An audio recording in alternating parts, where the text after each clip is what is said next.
Bem, não é a metodologia da polícia. A polícia atua com mandados, fazendo a prisão e não ações desse tipo. Não é o ato que a polícia deve praticar. Então, eu acho muito difícil que sejam policiais no exercício da sua atividade. Muito bem. E até porque, coronel, como a gente viu aí na ocupação do Calabar, essas são as imagens da San Martín, mas na ocupação do Calabar eles não tiveram que disparar um tiro. Agora, nesse caso da San Martín, as pessoas ficam com muito medo, né, coronel, de denunciar, as pessoas ficam com medo de retaliações, porque os traficantes parecem que são muito cruéis. O tal do Camisinha, por exemplo, eu soube que ele, às vezes, estuprava as meninas novas, pegava as meninas, abusava sexualmente delas e depois sentava na mesa com o pai, com a mãe. Então, é de uma crueldade extrema um negócio desses, né, coronel?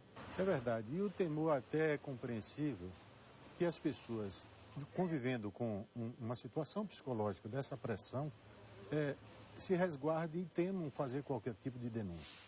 Mas hoje, quando estamos ocupando, nós contamos com essa participação popular, porque quando toda uma área fica com um nível maior de tranquilidade, é importante que nós continuemos com essa tranquilidade. E para isso, além do trabalho da polícia, é necessário que a população se sinta responsável e seja também participativa na denúncia daqueles que queiram surgir como liderança naquela localidade, para que a gente atue de imediato, cortando no nascedouro toda e qualquer iniciativa perniciosa. Pois é, você está vendo? E o coronel veio aqui exatamente conclamar você, conclamar a sociedade, lhe tranquilizar e dizer que você pode utilizar as formas, os canais de denúncia para ajudar, porque a polícia quer andar assim com você. Não é, coronel? E a gente tem distribuído nessas ocupações um panfletozinho com o número 32350000, que é o Disque Denúncia, onde se preserva a identidade do denunciante e aquela informação é extremamente valiosa para a gente.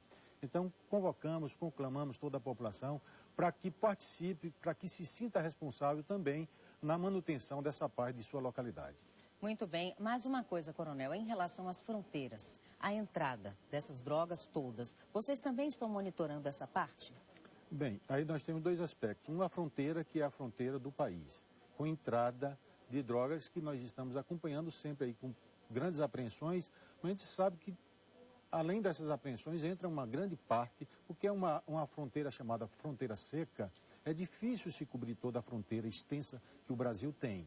E as divisas do nosso estado com os outros estados, nós tentamos aí minimizar toda essa entrada com um trabalho de repressão ostensivo. Nós temos as companhias especializadas de operações rurais, que são a Caatinga, a Caesa, que tem os nomes dos biomas onde se localizam, que fazem um trabalho, além de unidades de responsabilidade territorial, que estão também localizadas estrategicamente em pontos de entrada de outros estados. Então a gente vai aproveitar agora de novo. Posso chamar, Catarina? Volta aqui pra gente. Eu vou chamar novamente o nosso repórter Vinícius Cunha, porque a gente está com a identidade desse rapaz de prenome Joel que foi assassinado. Quem identificar, quem puder ajudar a polícia, olha aí. Essa é a foto, não é, Vinícius? Exatamente, Daniela. Essa é a foto aí da vítima, o Joel Mendes da Silva, de 30 anos, que foi morto por volta de 2 horas da manhã aqui na rua Rio Branco. Ele era paraplégico, inclusive está com uma sonda utilizada por ele aí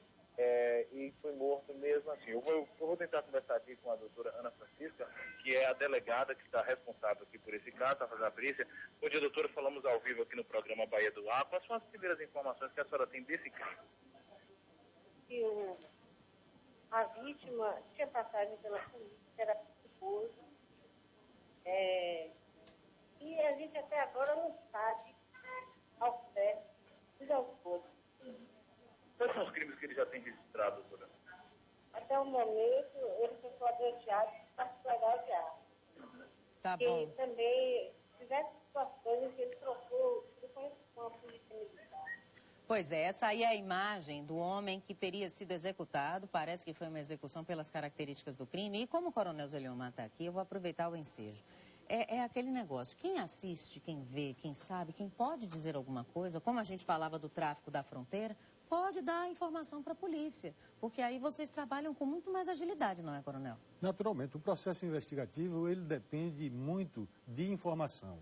Informação colhida no local do crime, nós vimos ali cápsulas, que a distância já nos parece de semiautomática, .40, mas o trabalho de informação da população nos auxilia extremamente. Um pequeno dado pode ser relevante. Isso é muito importante que as pessoas se conscientizem e participem. Muito bem. Tem uma pergunta de um telespectador para a gente finalizar, porque eu também ficaria o dia todo conversando com o senhor, né? Assunto para falar de segurança a gente tem muito. O telespectador pergunta para o Coronel Zé Liomar qual o critério na escolha dos bairros onde estão sendo feitas essas operações. Bem, vários fatores influenciam nessa escolha. Partindo do índice criminal, mas também de localidades onde temos conhecimento que ali se localiza um centro de organização do tráfico ou de qualquer outro tipo de modalidade criminosa, como é o caso do Calabar. Apesar de não ter uma incidência muito grande, a gente sabia ali da organização que se tinha entre duas famílias e do ponto estratégico que era para a venda, que infelizmente era rodeado de camada de uma sociedade com um poder aquisitivo maior, e a gente sabe que também uma grande parte do consumidor se encontra ali naquela sociedade. E esse consumo é que fomenta o tráfico, alimenta e retroalimenta o tráfico. Exatamente. Bem, Coronel, muito obrigada. Parabéns pelo trabalho de vocês, da polícia, viu? Parabéns. Se muito cuidem obrigado. Vocês todos, porque a gente sabe que a polícia, os policiais, eles se colocam à frente, né? Fisicamente. Então, se cuidem mesmo. Que Deus abençoe, acompanhe, proteja vocês e ajudem a nos proteger também. Obrigada, viu? Muito obrigado e sucesso para você. Muito obrigada. Um abraço para toda a corporação, para os policiais civis também que estão participando, viu? Para todos que nos ajudam. Sabe por que a gente fica assim? Porque são os nossos filhos, os nossos meninos, as nossas meninas, que esse pessoal miseravão quer cooptar, tá entendendo? E é o nosso futuro que a gente está salvando. Porque um menino perdido hoje é o futuro trágico de amanhã, tá entendendo? Por isso, então, essa limpeza é tão importante. Agora, cadê as imagens aéreas? Catarina Matos, prima de Catarina Paraguaçu. Olha aí, o que está acontecendo agora? Uma manifestação. Felipe Brandão, bom dia, onde você está? Bom dia a todos vocês que acompanham o Baiano Ar. Estamos vendo agora imagens ao vivo, sobrevoando, Daniela, a estrada da base naval, um trecho que corta o bairro de São Tomé de Paripe, no subúrbio, Daniela. Vocês estão acompanhando aí uma manifestação que acontece desde as 6 horas da manhã. É uma manifestação de moradores. Eles reclamam da imprudência, Daniela, de motoristas e de má conservação das pistas que compõem essa rodovia da região. E olha, tudo isso deve principalmente à morte de uma garota de 14 anos há 2 finais de semana, aí nesta região da BA 528, que é a principal, Daniela, ligação entre o subúrbio e a BR. E olha, segundo os líderes comunitários, esse é o 5º acidente nessa região só esse ano, viu, Daniela?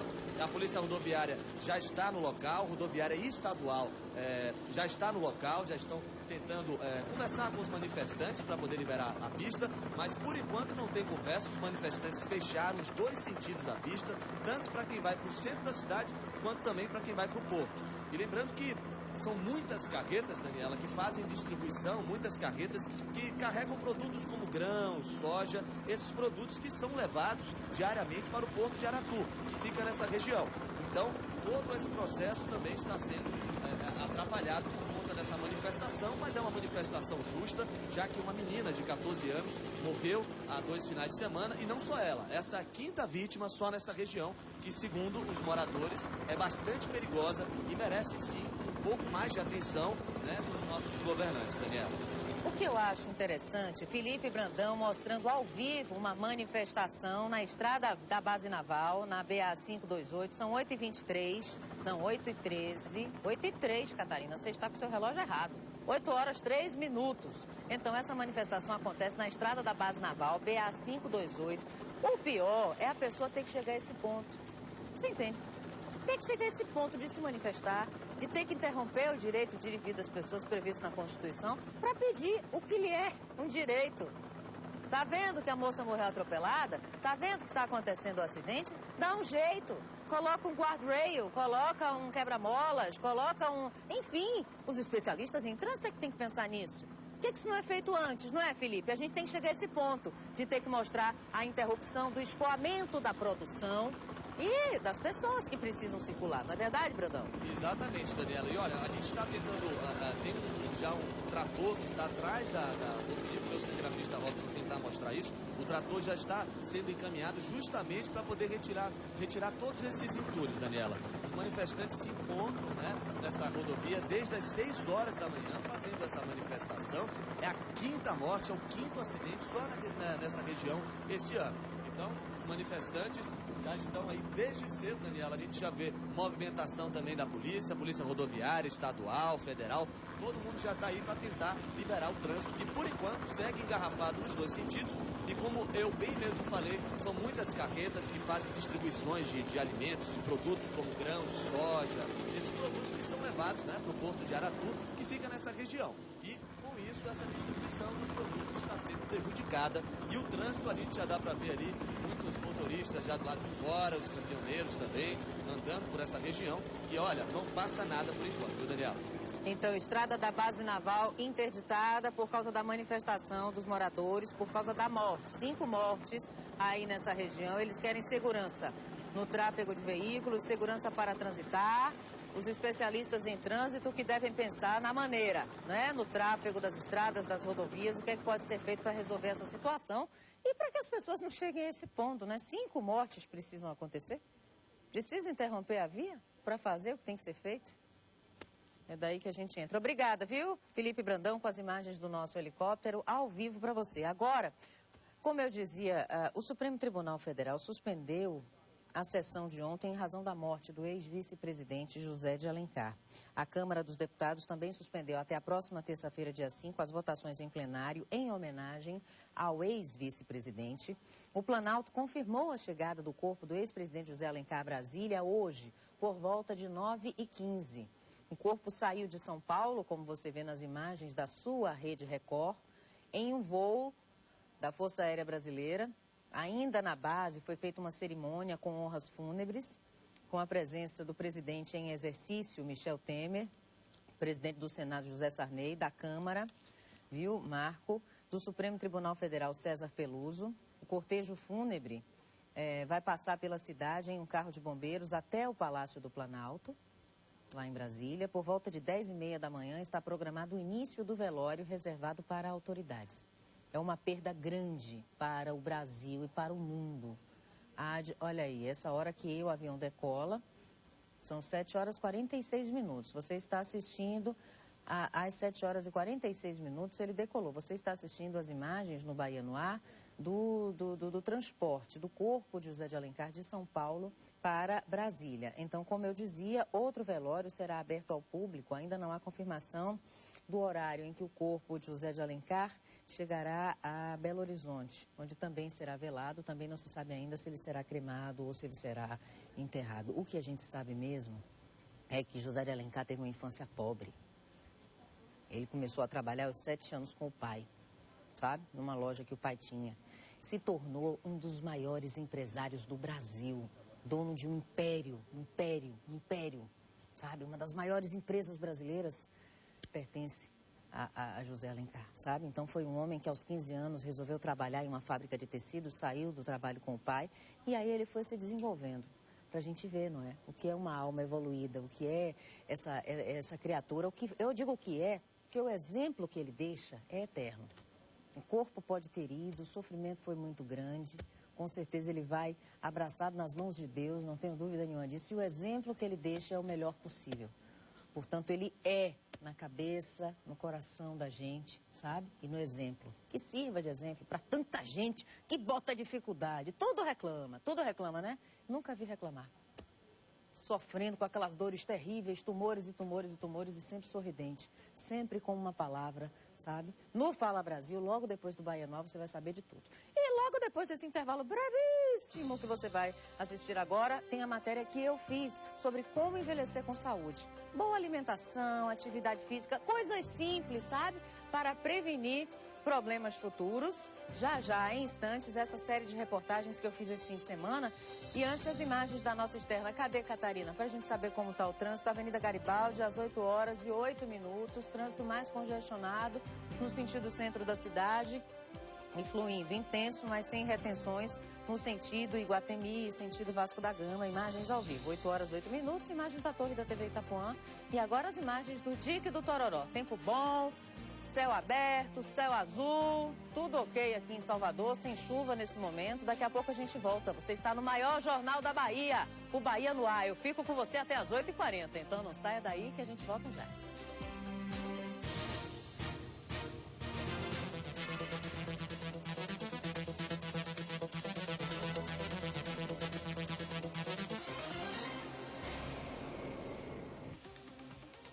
Bahia no ar.